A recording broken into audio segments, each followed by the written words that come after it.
আজকে পিঠা খাবো আমি। পিঠা খাবো, খুবই মজাদার পিঠা, খুবই সুস্বাদু হয়েছে। এতদিন আমার মিষ্টি বউটা অসুস্থ ছিল, আমি রান্না বান্না করে খাওয়াইছি তারে।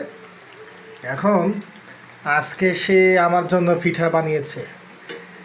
কোনো মিথ্যে কথা বলে লাভ নেই, কারোর দেবও না, একমাত্র আমিই খাবো। সবাইরে দিলাম, সবাইরে দাওয়াত থাকলো, সবাই আসবেন, খাওয়াবো, এটা মিথ্যে কথা, এগুলো বলবো না।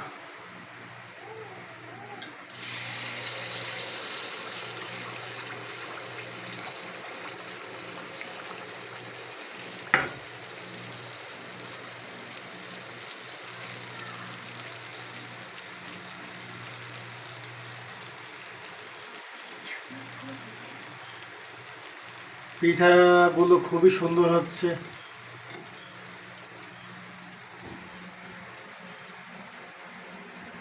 এই যে মজাদার পিঠা।